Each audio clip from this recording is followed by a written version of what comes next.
ท่านสมาชิกสภาและบรรดาท่านรัฐมนตรีที่นับถือข้าพเจ้าขอถามคำถามน้อยหนึ่งดอกอันที่หนึ่งนี่แม่นข้าพเจ้าอยากเว้าถึงจรรยาบรรณและมนุษยสัมพันธ์ของบรรดาแพทย์หมอทางกระทรวงสาธารณสุขจะมีวิธีการปรับปรุง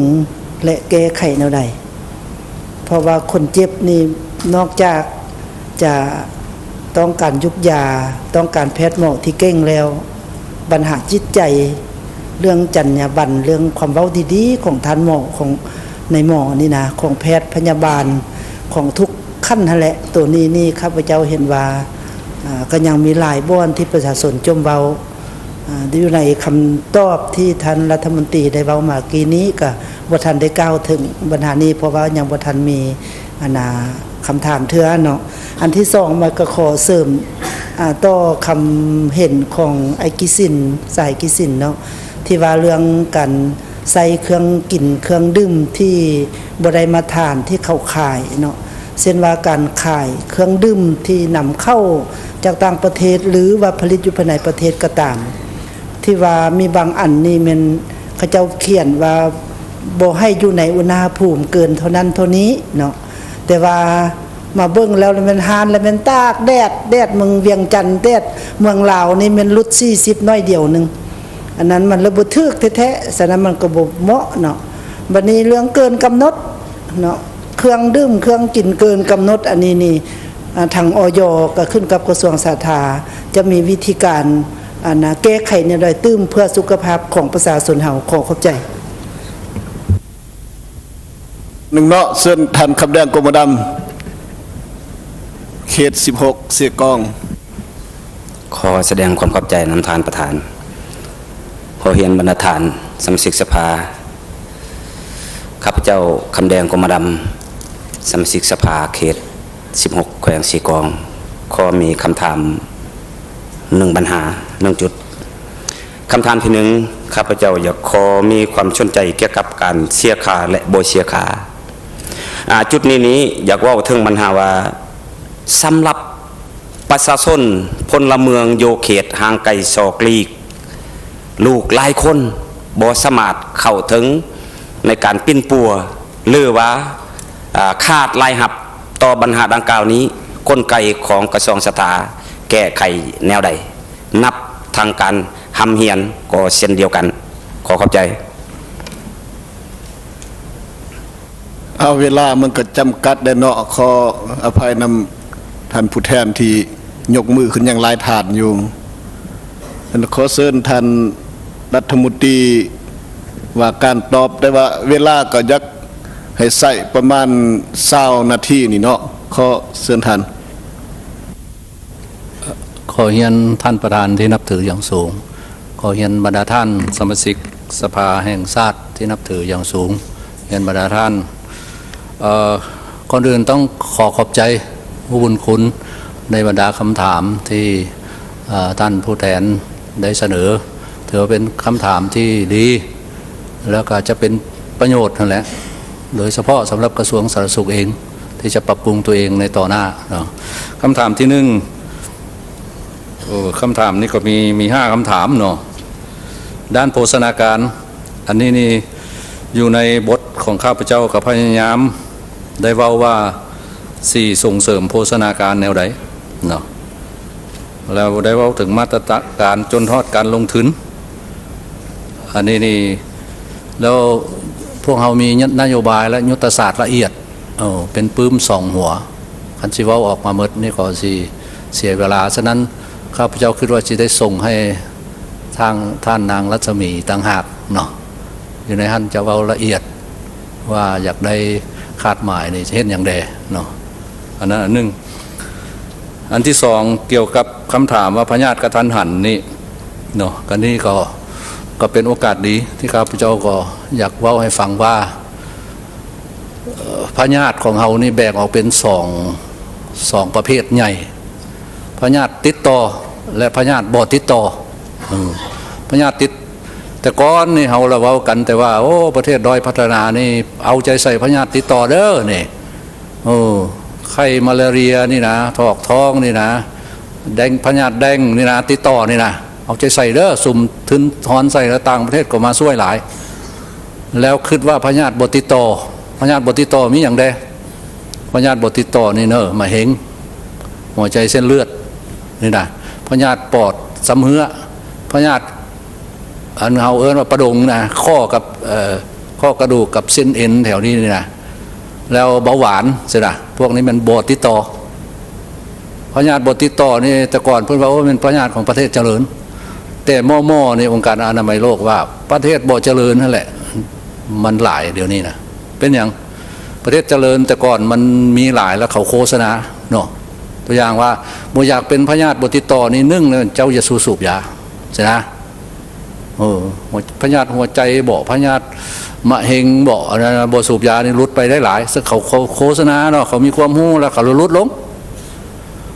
มีอันนึงอีกแล้วมันอยู่ในพยาธิบ่ติดต่อนี่ยังมีเรื่องอุบัติเหตุรถต่ำกันบ่ทางนี้นะก็แม่นพยาธิบ่ติดต่ออันนี้นะกินเหล้านี่เขาพยายามโฆษณาแล้วลดลงไอ้เฮานี่แหละแม่นจังว่าอยากเสนอสภาว่าสาธารณนี่อยากมีกฎหมายเกี่ยวกับเหล้าเลยปรากฏว่าเสนอเข้าสภาแล้วคิดว่าปีหน้าปีไหนเป็นอย่างจังว่าปีหน้าปีไหนก็ขึ้นกับบรรดาท่านที่มีเกียรติทั้งหลายเนี่ยจะช่วยผลักดันอะไรเนาะกินเหล้านี่เฮ็ดให้อุบัติเหตุเฮ็ดให้ตับบดีเนาะตั้งช่วงสูงเนี่ยบัดนี้ประเทศเจริญเขาลดลงเฮามันบ่แม่นบ่ลดเลยมันเพิ่มเลยใช่นะบัดนี้อาหารการกินนี่คือกันเขาโฆษณาอาหารนี่มันมีธาตุนั้นธาตุนี้เป็นมะเร็งได้เขาละคุ้มเนาะจังน้อยสิเว้าอันนี้เฮาแล้วแม่อย่างคุ้มบ่ทันได้ดีก็ย้อนหลายสาเหตุย้อนเฮายังมีข้อจำกัดเกี่ยวกับการควบคุมนี่แหละคุ้มครองนี้ใช่นะเมื่อนั้นมันเฮ็ดให้เป็นปัญหาฉะนั้นเดี๋ยวนี้องค์การอนามัยโลกว่าประเทศด้อยพัฒนานี่ก็ต้องเอาใจใส่ลงทุนใส่การกันพยาธิบ่ติดต่อด้วยอย่างกำจัดหรือว่าจำกัดปัจจัยเสี่ยงต่างๆนะปัจจัยเสี่ยงคือท่านกิสินเว้านะเข่งตึงจำกัดอะไรสาธารณะก็จะมีส่วนนั่นแหละแต่ว่าผู้อื่นก็มีส่วนนำได้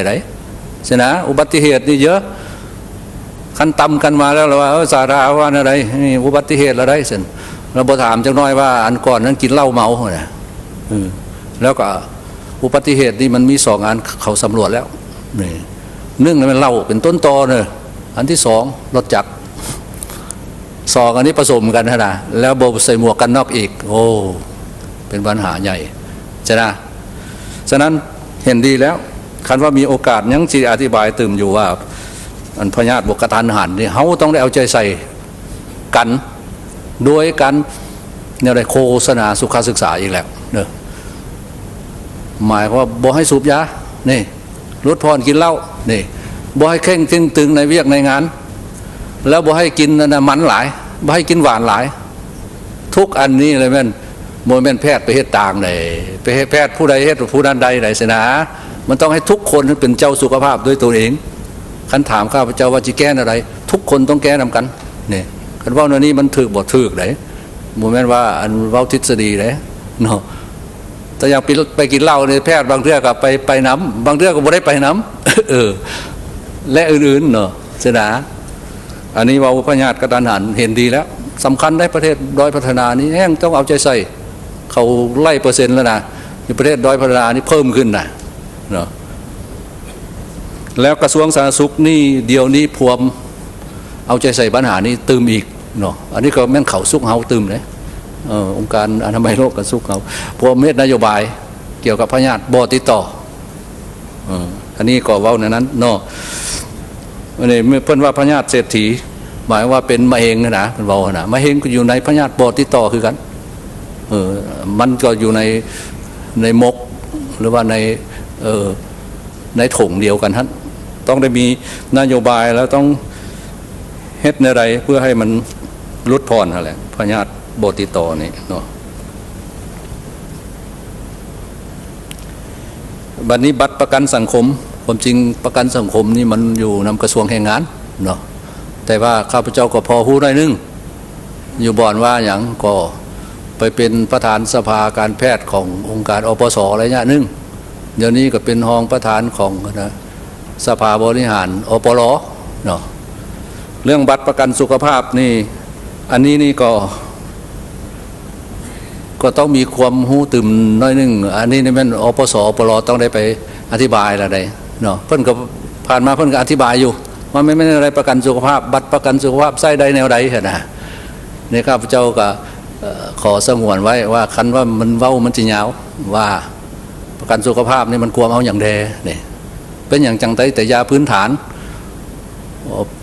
ก็ย้อนว่าอย่างคัน 45,000 กีบหรือ 65,000 กีบหรือว่ามิตรแสนนึงต่อคนต่อปีใช่ไหมเจ้าพัดอยากได้ยาฝรั่งยาแพงๆเงินนั้นพอเนี่ยว่าง่ายๆนั่นแหละเนอะวันนี้บางคนโอ้ค่อยบ่ได้ใช้บัตรประกันสุขภาพนี่ค่อยไปถอนเงินเอาคืนได้บ่มันพระโบแม่นนั้นแปลว่าเฉลี่ยความเสี่ยงนะผู้บ่เจ็บก็ช่วยผู้เจ็บเนาะผู้เฒ่านี่ก็ผู้หนุ่มช่วยใช่นะเอาเป็นอันนั้นหลักการของมันนะเนาะอันนี้ขอให้องค์การประกันสังคมเนาะองค์การประกันภาครัฐกรเพิ่นเคลื่อนไหวตืมอธิบายตืมวันนี้ห้องหมอเอกชนคลินิกเอกชนอันนี้นี่ก็ขอเว้าเดี๋ยวนี้เนาะซุมือนี่เฮาแม่นนำใช้กลไกตลาดเศรษฐกิจตลาดที่ว่ามีการคุ้มครองรัฐสมของรัฐเนี่ยคันเว้านั้นปุ๊บแล้วแม่นอยู่ในสาธารณสุขนี่กับมันก็มีของรัฐและบ่แม่นของรัฐบ่แม่นของรัฐนี่อาจจะเป็นเอกชนเนาะอาจจะเป็นภายในต่างประเทศอาจจะเป็นรวมหมู่และอื่นๆในนี้อันที่เราเห็นเลยมันคลินิกเอกชนนี้ก็แม่นอยู่ในระบบสาธารณสุขเฮานี้เนาะต่อไปก็แม่นเว้าเรื่องโรงพยาบาลเอกชนเดี๋ยวนี้พวกเฮาพวมปรับปรุงและแม่นข้อตกลงเกี่ยวกับคลินิกเอกชนพร้อมปรับปรุงถือว่าเกือบได้ 99% แล้วไม่แต่สิเสนอรัฐบาลแล้วนี่ดำรัดเกี่ยวกับห้องหมอเอกชนปรับปรุงเนาะหมายความว่ามันมีแล้วปรับปรุงคืนเพื่ออย่างเพราะว่ารัฐเฮาเลยสิคุ้มครองมหาภาคแสดงเฮามีนิติกรรมแล้วเฮาก็เอานี้ไปเยื้องคลินิกนี่ได้บ่เนาะตามมาตรฐานที่เฮาวางออกนี่นะคันมันได้เฮาก็ส่งเสริมบ่แม่นไปจำกัดได้ถือว่าเป็นอยู่ในระบบนะเป็นทางเลือกนึงให้บางคนนี่ไปห้องหมอเห็นว่าบ่สะดวกเขาอยากไปคลินิกน้อยเดียวแล้วค่อยลึงกับเขาบ่อย่างก็มีทางเลือกเนาะก็ถือว่าเป็นตะนางของเฮามันช่วยแบ่งเบาห้องหมอรัฐและอื่นๆอันนี้นี่ถือว่าให้ถือเป็นอันนั้นฉะนั้นมีบางคลินิกก็สิเคลื่อนไหวได้ดีมีบางคลินิกบ่ทันได้ดีอันนี้เลยเฮาเอานิติกรรมไปเยืองซุมื้อนี้นะแม่นกรมปิ่นปัวสมทบกับนครหลวงได้ลงไปกวดบรรดาคลินิกเอกชนเพื่อสิอิงใส่นิติกรรมเฮาแล้วก็ไปปรับปรุงว่าข้าเจ้านี่ได้อันนี้บ่ได้อันนี้โอ้อันนี้นี่ตักเตือนเนาะอันนี้นี่โอ้มันหุนแหงได้โอ้ต่อไปนี้จะได้พิจารณาจนฮอดว่ายกเลิกใบอนุญาตหรือว่าแนวใดพวมเฮ็ดอันนี้อยู่เนาะวันนี้ท่านกิสินเพิ่นก็เว้าเกี่ยวกับเรื่องวิทายอันนี้บ่ขยายปานใดได้แต่ 60% อันนี้ก็ขอบใจว่าเฮาต้องได้เอาใจใส่ปัญหานี้เนาะอยู่ต่างประเทศอยู่ประเทศเจริญเขาบ่มีปัญหานี้ฉะนั้นพญาติหลายแนวเขาก็บ่มีเฮาละยังได้แต่ 60% แต่ข้าพเจ้าว่าคัน 60% แท้ๆนี่ก็แม่นดีแล้วแหละอันนี้พวกสหายลงไปบางเขตนี่ก็โอ้สมควรยังจะได้เอาใจใส่ตื่มนะเอาใจใส่แนวใดโอ้นับตั้งแต่โฆษณาสุขศึกษาไปจนถึงว่าบางบ่อนนี่ไปตั้งไปสร้างให้ได้สาธาก็ได้สร้างให้แต่ว่าเพิ่นจิถ่ายบ่อเลยมันต้องขึ้นกับสุขศึกษาอีกนี่บัดนี้เป็นอย่างเขาจังสาธาไปสร้างวิทย์ความจริงสาธาบ่เชี่ยวชาญด้านนั้นดอกแต่ว่ามันเป็นปัญหาสำคัญกันสำหรับสุขภาพนะฉะนั้นช่วยกันตื่ม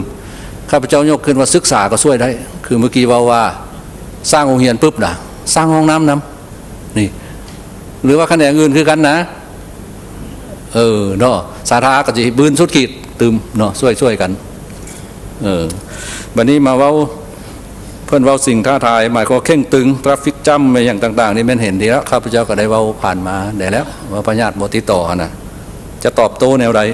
คือเว้าเมื่อกี้แหละมันขึ้นกับปัจจัยเสี่ยงแน่อุบัติเหตุนี่มันเป็นหลายย้อนหยังคือเว้าเมื่อกี้เขาไปสำรวจ